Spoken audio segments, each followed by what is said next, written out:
बजरंगबली की।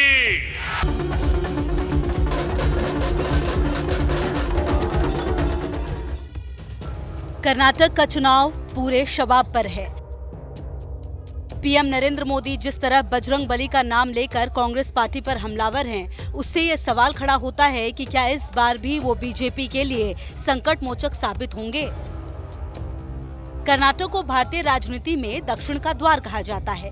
10 मई को यहाँ मतदान होना है। 13 मई को साफ हो जाएगा कि कर्नाटक की गद्दी पर कौन बैठेगा। क्या बीजेपी 38 साल का रिकॉर्ड तोड़कर लगातार दूसरी बार सरकार बनाएगी या फिर कांग्रेस पार्टी या अन्य दल इस परिपाटी को कायम रखेंगे।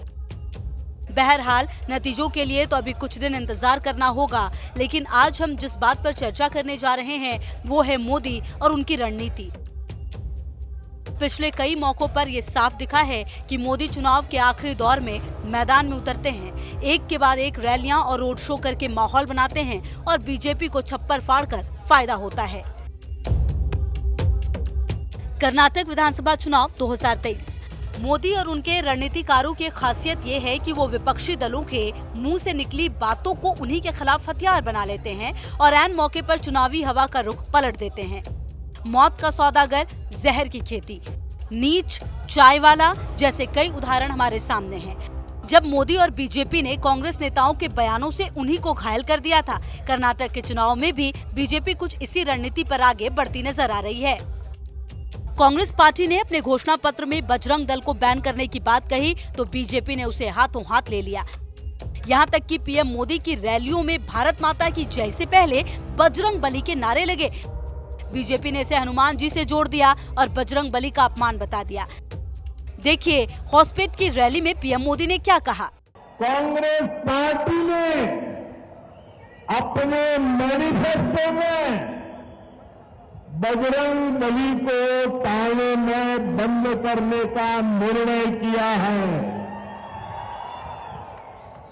पहले प्रभु श्री राम को ताले में बंद किया और अब जय बजरंग बली बोलने वालों को ताले में बंद करने का संकल्प लिया है।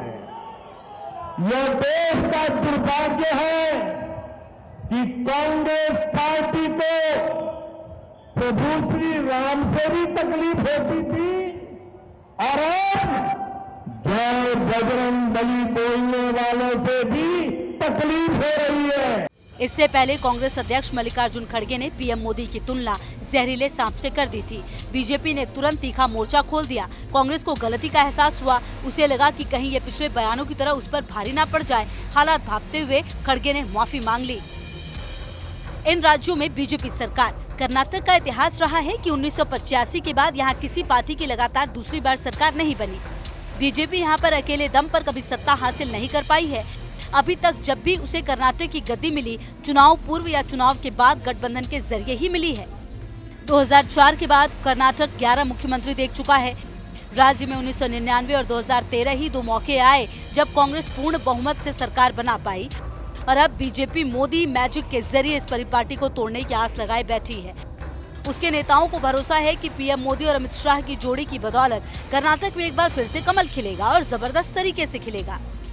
कहते हैं करिश्माई व्यक्ति में मोटे तौर पर कुछ खासियत होती है। वो विजनरी होता है, दूर तक की सोचता है, उसी के हिसाब से अपने लक्ष्य तय करता है और उन्हें हासिल करने की योजना बनाता है। उनके फैसले स्पष्ट होते हैं, लोग उनसे उम्मीद रखते हैं। मोदी में ये सभी बातें नजर आती हैं। हालांकि इसके अपवाद भी हैं, इससे इनकार नहीं किया जा सकता। आइए वरिष्ठ पत्रकार यूसुफ अंसारी से जानते हैं, मोदी में आखिर ऐसा क्या है जो किसी चुनाव के आखिर में मैदान में उतरते हैं और बाजी पलट देते हैं। देखिए, नरेंद्र मोदी की जो सबसे बड़ी ताकत है वो है उनकी पर्सनल फैन फॉलोइंग, जो कि करोड़ों में है। उनके फ़ैन हैं देश भर में और ये उनकी सबसे बड़ी ताकत है।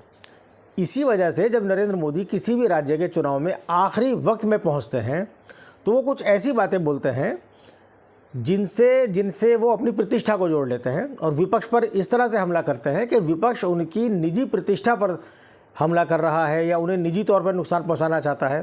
तो जब ये मामला निजी हो जाता है तो उनके फ़ैन फॉलोइंग उनके जो फॉलोअर्स हैं वो नरेंद्र मोदी के साथ खड़े हो जाते हैं और मीडिया के ज़रिए ये बात देश भर में पहुंचती है, तो एक ऐसा माहौल बनता है जो माहौल विपक्ष के खिलाफ जाता है और बीजेपी के फेवर में जाता है।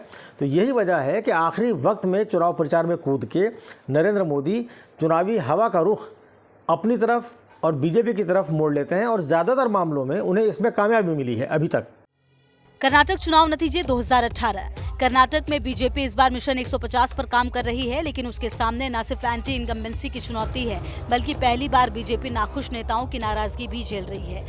पूर्व डिप्टी सीएम लक्ष्मण सावदी और पूर्व सीएम जगदीश शेट्टार पार्टी छोड़ चुके हैं और इस पूरे चुनाव को बीजेपी की केंद्रीय कमान ने अपने कंट्रोल में ले लिया है। चुनावी गहमा-गहमी में कांग्रेस की तरफ से कुछ ऐसे बयान आए जिन्होंने बीजेपी को उस पर हमला करने का मौका दे दिया। क्या ये बयान कर्नाटक में कांग्रेस के लिए भारी साबित होंगे या नहीं, ये तो वक्त ही बताएगा। लेकिन वरिष्ठ पत्रकार यूसुफ अंसारी से जान लेते हैं कांग्रेस ने पिछले चुनावों में बयानों के जरिए कैसे गलतियां की जो उसके गले पड़ गई। ये बार बार कांग्रेस जो गलती दोहराती है हर चुनाव में लगभग, वो है प्रधानमंत्री नरेंद्र मोदी पर निजी हमले करके। और अब तक का इतिहास उठा करके आप देखें, 2002 के विधानसभा चुनाव में जो पहला चुनाव बीजेपी ने नरेंद्र मोदी के नेतृत्व में गुजरात का लड़ा था, तब से लेकर के अब तक 2022 में गुजरात के चुनाव तक अगर हम बात करें, तो जब जब कांग्रेस के नेताओं ने नरेंद्र मोदी पर निजी हमले किए हैं, कांग्रेस को उसकी चुनाव में हार कर भारी कीमत चुकानी पड़ी है। 2007 में खून का सौदागर कहा, मौत का सौदागर कहा था सोनिया गांधी ने। उसके बाद चाय वाले के ऊपर बड़ा बवाल मचा 2014 में। 2019 में चौकीदार चोर है। उसके बाद आप पिछले गुजरात चुनाव की बात करें तो वहाँ भी नरेंद्र मोदी के बारे में एक नीच शब्द का इस्तेमाल किया गया था। और कांग्रेस के तमाम नेता इस बात को मानते हैं कि नरेंद्र मोदी पर निजी हमले नहीं करने चाहिए। और जैसे वो निजी हमले होते हैं तो नरेंद्र मोदी का जो सपोर्ट बेस है वो उनके साथ खड़ा हो जाता है और चुनाव में उनके पक्ष में, क्योंकि नरेंद्र मोदी इस तरह के हमलों को अपनी निजी प्रतिष्ठा से जोड़ लेते हैं, तो उसका फायदा बीजेपी को मिलता है। बीजेपी इस बार भी मोदी के चेहरे को आगे रखकर कर्नाटक फतह करने में जुटी है। मोदी कर्नाटक के मैदान में उतर चुके हैं। 6 दिन में उनकी 20 से अधिक रैलियां और रोड शो करने का खाका खींचा गया। मोदी की ताबड़तोड़ रैलियों का प्रयोग बीजेपी उत्तर प्रदेश, गुजरात, महाराष्ट्र जैसे कई राज्यों में सफलतापूर्वक आजमा चुकी है। 2022 के गुजरात विधानसभा चुनाव में मोदी ने 31 से अधिक रैलियां की थी, 3 बड़े रोड शो किए। अहमदाबाद के रोड शो को तो बीजेपी ने सबसे लंबा और सबसे बड़ा रोड शो करार दिया। चुनाव नतीजे आए तो बीजेपी को प्रचंड जीत हासिल हुई। 27 साल से राज्य की सत्ता पर काबिज बीजेपी को 1980 के बाद की सबसे बड़ी जीत मिली। 2022 के यूपी विधानसभा चुनाव में पीएम मोदी ने 44 रैलियां की। इनमें 32 रैलियां उन्होंने खुद जाकर की, जबकि 12 रैलियों को वर्चुअली संबोधित किया। इस दौरान उन्होंने 126 सीटों को कवर किया। योगी आदित्यनाथ ने मुख्यमंत्री रहते हुए चुनावों की कमान संभाली और एंटी इनकम्बेंसी को धता बताया। चुनाव के नतीजे आए तो बीजेपी को रिकॉर्ड तोड़ 255 सीटें मिली। 1985 के बाद पहली बार यूपी में कोई सरकार 5 साल का कार्यकाल पूरा करने के बाद पूर्ण बहुमत के साथ वापस आई। महाराष्ट्र में 2019 के चुनाव में मोदी ने ताबड़तोड़ रैलियां की। अमित शाह ने भी लगभग 20 रैलियों को संबोधित किया। इन चुनावों में बीजेपी और शिवसेना गठबंधन करके उतरी। बीजेपी को 105 सीटें मिली, जबकि शिवसेना के खाते में 56 सीटें आई। हालांकि सीएम की कुर्सी को लेकर मतभेद हो गए। शिवसेना अलग हो गई। देवेंद्र फडणवीस ने सरकार बनाने का दावा किया, लेकिन सदन में बहुमत साबित करने से पहले ही इस्तीफा दिया। बाद में शिवसेना ने कांग्रेस एनसीपी से हाथ मिलाया और उद्धव ठाकरे सीएम बने। हालांकि पिछले साल शिवसेना ही दो फाड़ हो गई और बीजेपी के सहयोग से एकनाथ शिंदे सीएम की कुर्सी पर बैठे। बहरहाल ये तो चुनाव के नतीजों से ही पता चलेगा कि कर्नाटक में बीजेपी की रणनीति कितनी कामयाब रही और कांग्रेस उसे कितना टक्कर दे पाई। इसके लिए आपको 13 मई के चुनाव परिणामों का इंतजार करना होगा। Team news nation.